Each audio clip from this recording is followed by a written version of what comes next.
வரவிருக்கும் தமிழ்நாட்டின் முதலமைச்சராக விஜய் பதவியேற்ற உடனடியாக 3 முக்கிய அறிவிப்புகளை நிறைவேற்றக்கூடிய வகையிலான அரசாணை கோப்புகளில் முதலமைச்சர் விஜய் கையெழுத்திட்டார். அந்த 3 முக்கிய அறிவிப்புகள் அது தொடர்பான விவரங்களை வெளியாகி இருக்கின்றது. அந்த அடிப்படையில் பார்க்கும்போது 2 மாதங்களுக்கு 500 யூனிட்கள் வரை மின்சாரம் பயன்படுத்தும் வீட்டு மின் நுகர்வோர்களுக்கு 2 மாதங்களுக்கு 200 யூனிட்கள் கட்டணமில்லா மின்சாரம் வழங்கப்படும் என்று தெரிவித்திருக்கிறார்கள். அதாவது இதுவரையில் தமிழ்நாட்டில் எத்தனை யூனிட் மின்சாரம் பயன்படுத்தியிருந்தாலும் முதல் 100 யூனிட் இலவசம், எத்தனை யூனிட் பயன்படுத்தியிருந்தாலும். ஆனால் இனிமேல் 500 யூனிட் வரை பயன்படுத்துவதற்கு மட்டும்தான் 200 யூனிட் இலவச மின்சாரம் என்று அறிவித்திருக்கிறார்.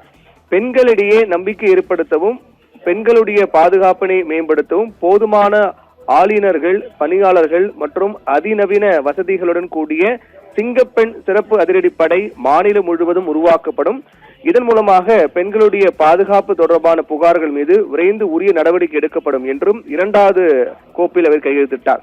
3வது, தமிழ்நாட்டில் போதைப் பொருட்கள் தொடர்பான குற்றங்களை தடுத்து கடுமையான நடவடிக்கைகளை எடுக்கும் பொருட்டு அனைத்து மாவட்டங்களிலும் மாவட்டத்திற்கு 1 வீதம் 37 காவல் நிலையங்களும் 9 மாநகரங்களில் உள்ள காவல் மாவட்டங்களில் தலா 1 வீதம் 28 காவல் நிலையங்களும் என மொத்தமாக 65 போதைப் பொருட்கள் தடுப்பு படை அமைக்கப்படும் என்று 3 முக்கியமான திட்டங்கள், 3 முக்கிய அறிவிப்புகளை நிறைவேற்றக்கூடிய வகையிலான கோப்புகளில் முதலமைச்சர் விஜய் கையெழுத்திட்டார்.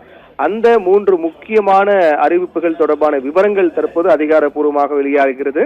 அதில் தான் இதுவரை 100 யூனிட் வரை இலவச மின்சாரம் இருந்தது. எத்தனை யூனிட் பயன்படுத்தினாலும் இனிமேல் அது இல்லாத நிலைதான் காணப்படுகிறது. இனிமேல் அப்படி இருக்காது. மாறாக 2 மாதங்களில் 500 யூனிட் வரை பயன்படுத்துபவர்களுக்கு மட்டும்தான் 200 யூனிட் இலவசம்.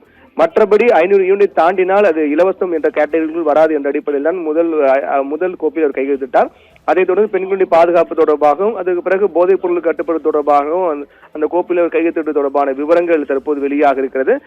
தீவிர ஆலோசனை, அதாவது தொடர்ந்து தலைமைச் செயலகத்தில் முதலமைச்சராக பதவியேற்ற பிறகு முதலமைச்சர் விஜய் தலைமையில் ஆலோசனை நடைபெற்றது.